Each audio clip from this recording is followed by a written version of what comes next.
अस्सलाम वालेकुम, क्या हाल चाल हैं आप लोगों के। आई होप आप लोग खैरियत से होंगे। मैं बिल्कुल ठीक। तो करते हैं अपने व्लॉग का आगाज़।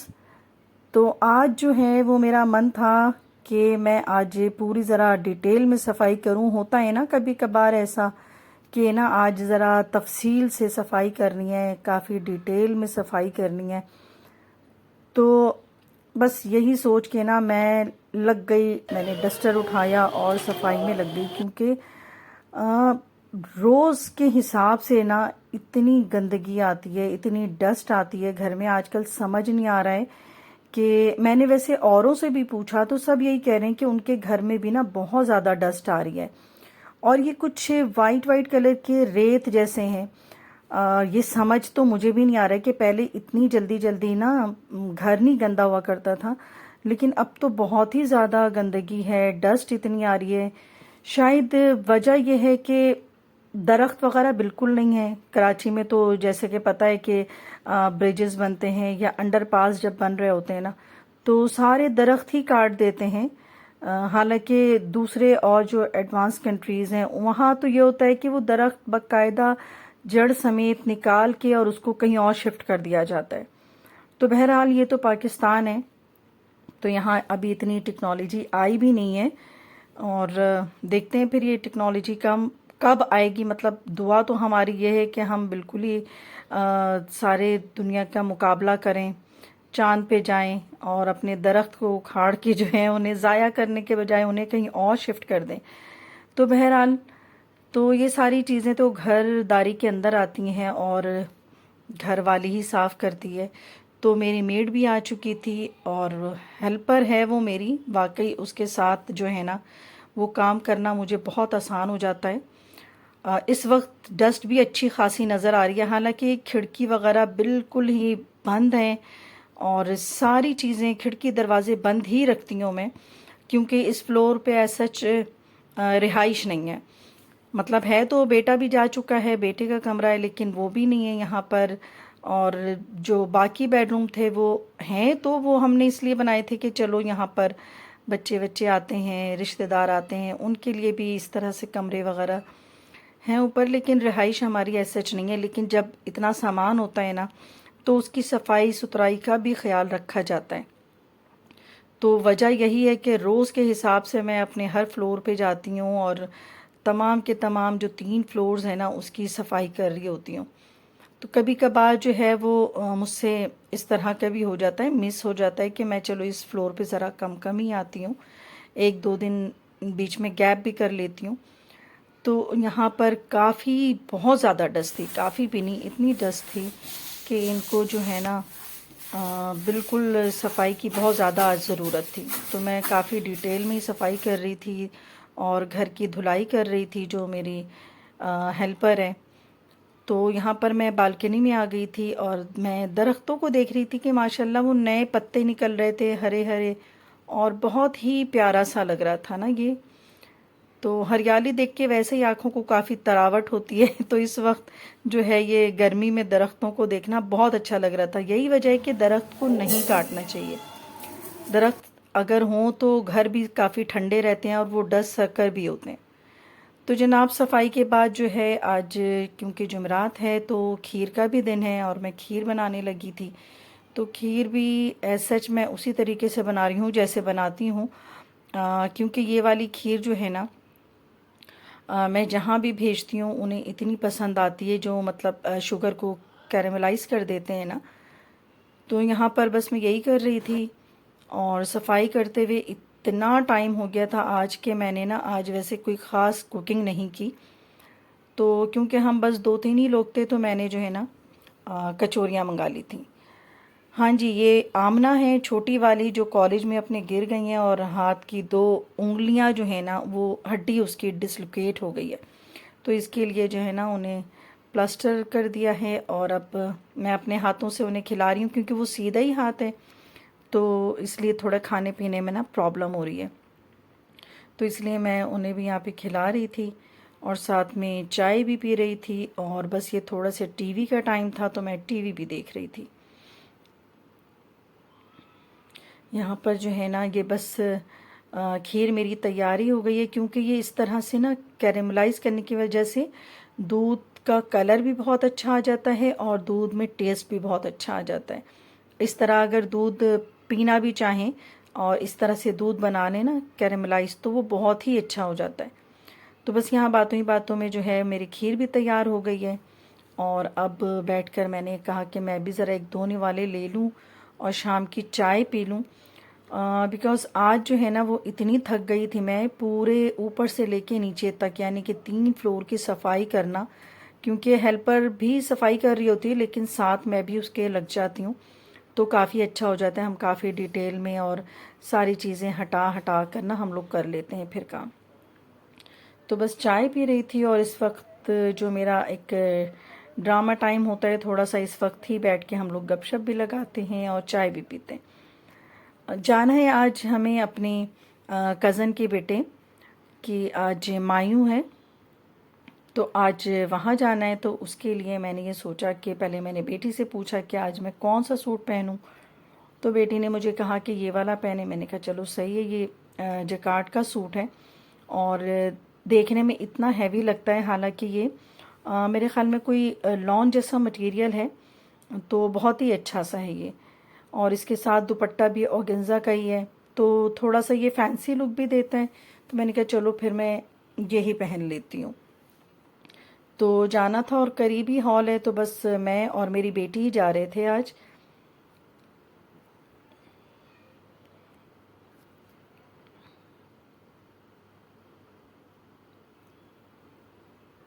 हालांकि मैं अपने वक्त से काफ़ी लेट यहाँ पर आई थी, जैसे कि कार्ड में लिखा हुआ था, लेकिन अभी भी कोई नहीं आया था। अच्छा, ऐसा होता ही है उमूमन। अच्छा, मेरी बेटी जो है ना इस वक्त वो काफ़ी कह रही थी कि आप कितनी जल्दी आ गई। मैंने कहा कोई बात नहीं, घर से बाहर निकल के बैठना भी अच्छा लगता है। अमूमन घर पे तो सिर्फ काम काम काम ही होता है। तो बस थोड़ी देर में जो है ये दूल्हा भी तशरीफ़ ले आए और साथ में सारी फैमिलीज़, कज़न्स और दूल्हा के जो अम्मी अबू हैं, जो कि मेरी फूफीज़ाद बहन भी हैं, तो ये सब के सब यहाँ पर आ गए हैं।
जो हमारी रस्में हैं, ये काफ़ी हमारी शादी में जो कलरफुल रस्में, ये बहुत ही अच्छी लगती हैं। मेहंदी, मायूं, ढोल बाजे, तो यही हमें जो है ना हमारी रिवायत को थोड़ा सा डिफरेंट करते हैं सबसे।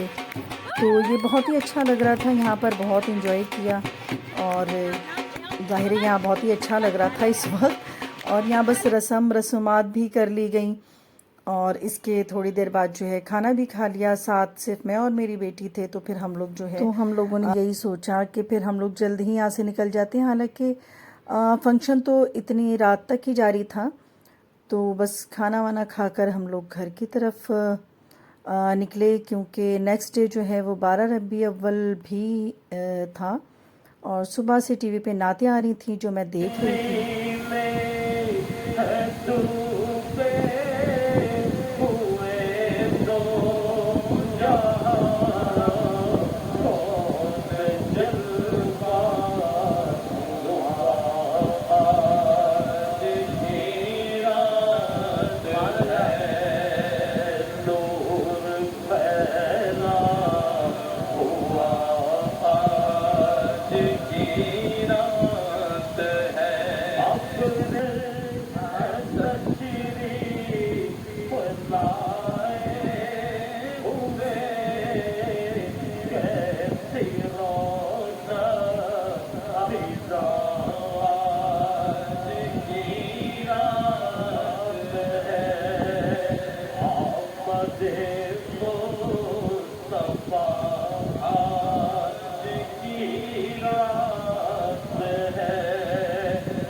तो जब मैं सुबह उठी और मैंने जब टीवी लगाया तो ये प्रोग्राम आ रहा था ना नातों का।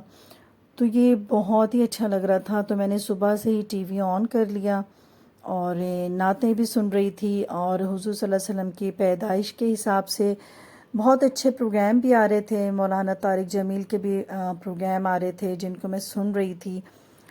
बच्चों के भी प्रोग्राम आ रहे थे जो कि मिलाद शरीफ कर रहे थे। तो आज के दिन बहुत ही अच्छा लग रहा था, बहुत ही रौनक सी आई हुई थी।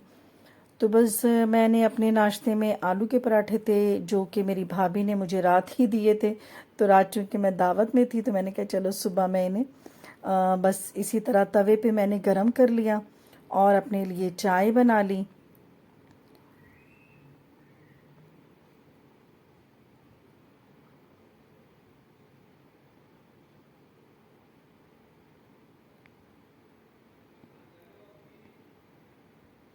तो भाई आलू के पराठे के साथ अगर गरम गरम चाय हो जाए ना तो पराठे का मज़ा दुबाला हो जाता है। तो चाय तो ज़ाहिर है मस्ट है सुबह के नाश्ते में। अच्छा, कभी ऐसा होता है ना कि कभी मैं काम के चक्करों में सुबह नाश्ते के बाद चाय पीना भूल जाऊं तो मुझे सारा वक्त ऐसा लगता है कि कुछ मिसिंग है, कुछ ज़रूर मिसिंग है और फिर उसके बाद याद आता है कि अच्छा आज तो मैंने चाय नहीं पी। तो ये कुछ ऐसी आदतें हैं जो शायद बचपन से चाय पीने वालों को लग जाती हैं। तो बस यही बात है कि चाय ना मिले तो फिर वो सर में दर्द भी होता है। और ऐसा लगता है मुझे, तो पता नहीं औरों को ऐसा लगता है कि नहीं।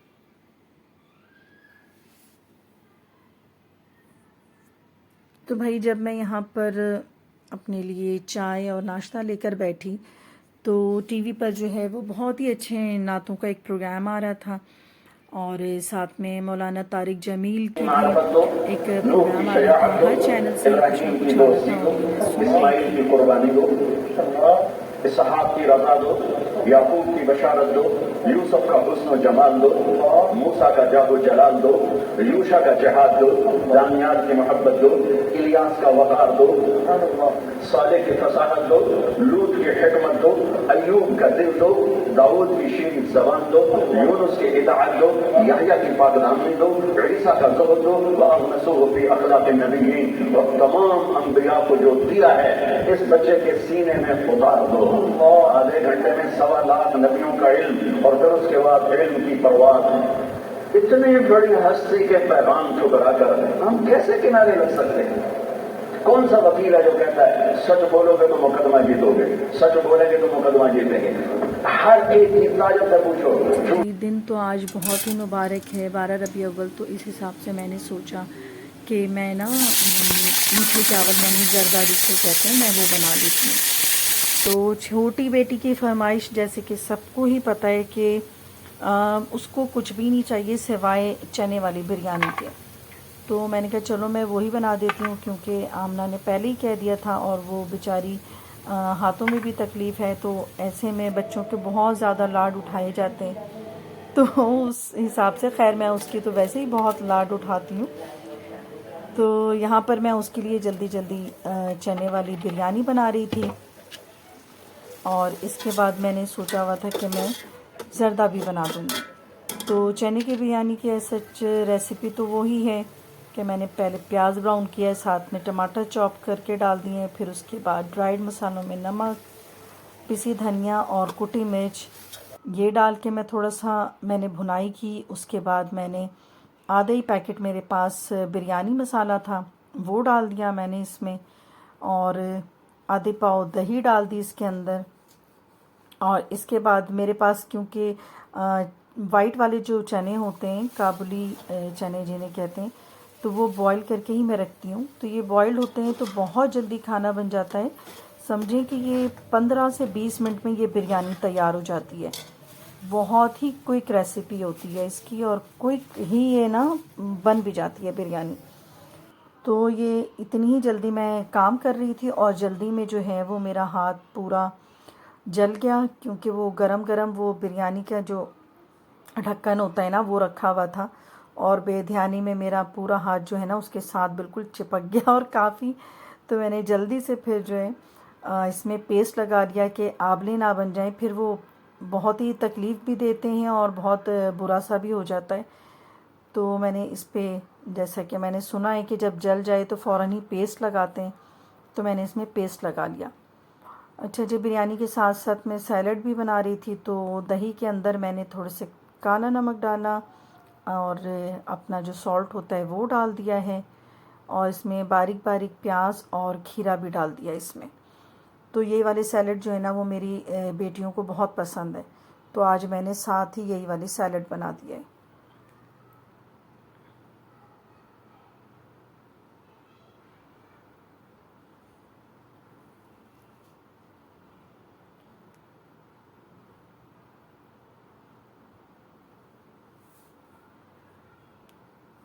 तो यहाँ पर जो है मसाले को दम लग चुका है, यानी कि चनों में अच्छी तरीके से अगर मसाले रच जाएं तो ज़्यादा अच्छा है। चावल बॉईल कर लिए थे मैंने, और बस इसकी तह लगा दूंगी, और बस थोड़ी सी मेरे प्याज, पुदीना, हरी मिर्चें और लेमन की काशें थी वो डाल दी मैंने, और साथ में जो फूड कलर होता है वो डाल के मैंने इसको दम पर रख दिया। और मीठे चावल के लिए जो है मैंने बासमती जो कच्चे चावल होते हैं ना, उनको मैंने बॉईल कर दिया है, और साथ में जो मेवे होते हैं लाइक बादाम है और खोपरे हैं और अशरफियाँ मैं ज़रूर डालती हूँ।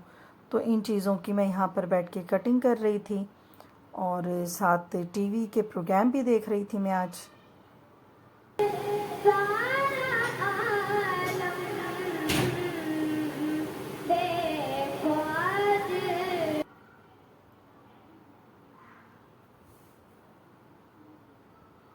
तो भाई यहाँ पर जल्दी जल्दी मैं हाथ चला रही थी, क्योंकि आमना की तबीयत भी कुछ सही नहीं थी और हाथ में चोट की वजह से उसको बुखार भी आ रहा था, और बार बार मैं पहले आमना के पास भी जा रही थी, उसे भी देख रही थी, फिर किचन में भी दौड़ के आ रही थी। तो काफ़ी आज का दिन जो है ना इस तरह से गुज़रा।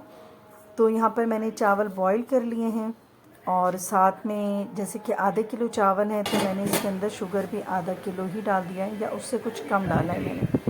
और इसके बाद उमूमन मैं वैसे घी का तड़का पहले लगाती हूँ, तो आज मैं भूल गई थी, मैंने कहा चलो कोई बात नहीं है। तो मैंने तड़के में थोड़ी सी सब्ज़ इलायची और दालचीनी डाल के मैंने चावलों पे डाल दिया, और शुगर भी मेल्ट हो चुकी थी। तो बस यहाँ पर इसको थोड़ा सा चला कर ना मैं इसके ऊपर फूड कलर डाल दूँगी, और इसको भी कवर करके रख दूँगी, क्योंकि चावल मैंने ना काफ़ी कच्चे उतारे थे।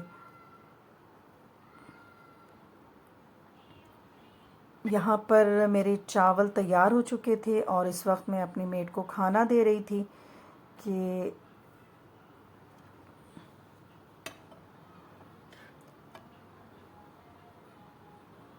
अच्छा जनाब, आज जो है ना मैंने थोड़े से कलर कम ही डाले। मैं बहुत ज़्यादा फूड कलर का भी नहीं इतना इस्तेमाल किया आज मैंने।